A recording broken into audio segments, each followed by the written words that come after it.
నిత్యాగ్నిహోత్రం అంటే ఏంటి తెలియజేయగలరు అని అడుగుతున్నారు. నిత్యాగ్నిహోత్రీ నిరతాన్నదాత పతివ్రతాచ. ఒక శ్లోకం ఉన్నది శాస్త్రంలో. నిత్యము అన్నదానం చేసేవాడిని, నిత్యము అగ్నిహోత్రమును చేసేటువంటి వాడిని, పతివ్రతలను భగవంతుడే చూస్తానికి వస్తాడట. సహస్రచంద్రదర్శి అని కూడా ఉంది ఈ శ్లోకం. సహస్రచంద్ర దర్శనమును చేసినటువంటి వాళ్ళని భగవంతుడే, నారాయణుడే స్వయంగా వస్తాడట. అంటే నిత్యాగ్నిహోత్రమునకు ఎంత గొప్పతనం ఉన్నది, నిరతాన్నదానమునకు ఎంత గొప్పతనం ఉన్నది, పతివ్రత ధర్మాన్ని ఆచరించేటువంటి ఆ స్త్రీ యొక్క గొప్పతనము ఎంత ఉన్నది. అలాగే 1000 చంద్రులను పూర్ణములు చూసినటువంటి వారి గొప్పతనము ఎంత ఆరోగ్యం ఉన్నది అని మనం అసలు ఆ మాటకే అర్థం చేసుకోవచ్చు. అంటే నారాయణుడే స్వయంగా వస్తాడు. మన నారాయణ దగ్గర వెళ్ళక్కర్లా, అందరూ గుళ్ళోకి వెళ్ళి పూజలు చేయటం, ప్రార్థనలు చేయటం పక్కకల్లా, నారాయణుడే వస్తాడు. అలాంటి నిత్యాగ్నిహోత్రం అంతటి ప్రాముఖ్యత అంటే ఏమిటి? కొన్ని సంస్కారములలో ఉపనయన సంస్కారమైన తర్వాత అగ్ని సంస్కారం ఉంటుందన్నమాట. అంటే చిన్ని హోమం చేయడం. ఏది కూడా హోమంతోనే అసలు ఏదైనా చేయాలి. అసలు కార్యక్రమాలంటూ మనం చేస్తున్నాం కదా, అసలు ప్రతిదీ హోమంతోనే చేయాలి. దేనికని అంటే శాస్త్రం అగ్నిముఖా వై దేవతా, దేవతల యొక్క పరిపూర్ణ అనుగ్రహం కలగాలి అంటే పూజ కన్నా అగ్నితో చేసేటువంటిది. భగవంతుని ఆరాధించడం రకరకాలు ఉంటాయి. ఇప్పుడు స్తోత్రం అంటారు, ఇది భగవంతుని ఆరాధించేదే. కొంచెం పెద్దగా చదువుతాడు, పుస్తకం పట్టుకొని చదివేదాన్ని స్తోత్రం అంటారు, దాని పేరు వేరు. అలాగే నీళ్లతో చేస్తాడు ఒక ఆయన, దీన్ని ఏమంటారు? అభిషేకం అంటారు దాన్ని.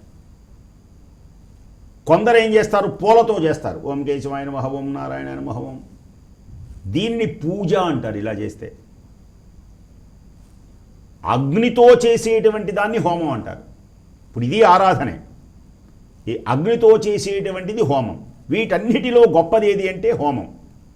ఆ నిత్యాగ్ని హోమం, వాజపేయ కొన్ని యాగాలు ఉన్నాయి. ఆ యాగాలు చేయకపోయినా, అంత దూరం చెయ్యకపోయినా, ఉపనయన సంస్కారం కాగానే అతడు ఎవడైతే నిరంతరం అగ్నిదేవుణ్ణి ఆరాధిస్తున్నాడో, హుతాశనే నమః, అగ్నయే నమః అని అగ్నిహోత్రానికి చక్కగా ఆరాధన చేసి, ఆ అగ్నిహోత్రంలో గనక ఎప్పుడైతే నిత్యం అగ్నిహోత్రం చేస్తాడో స్వస్తి శ్రద్ధాం మేధాం, శ్రద్ధ కలుగుతుంది, మేధస్సు కలుగుతుంది, యశస్సు కలుగుతుంది, బుద్ధి కలుగుతుంది. శ్రియం దేహిమే హవ్యవాహన. హవ్యవాహన అంటే ఓ అగ్నిదేవా నిన్ను ప్రార్థిస్తున్నాను, అగ్నిదేవా నన్ను కరుణించు అని ప్రార్థిస్తారు. ఎవరైతే నిత్యాగ్నిహోత్రం చేస్తారో వాళ్లకు పరమాత్మ వారి యందు, వారే పరమాత్మ. నిత్యాగ్నిహోత్రం చేసేటువంటి ఏ వ్యక్తి అయితే ఉన్నాడో అతడే సాక్షాత్తు భగవంతుడు. ఆ భగవంతుడు అతను నిరంతరం కాపాడుతూ ఉంటాడు.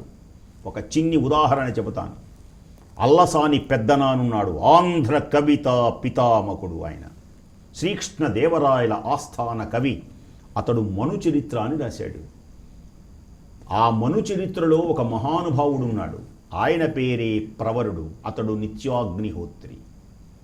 ఆయన భార్య ఎప్పుడు కూడా భర్తకు సహాయం చేస్తుంది, పతివ్రత.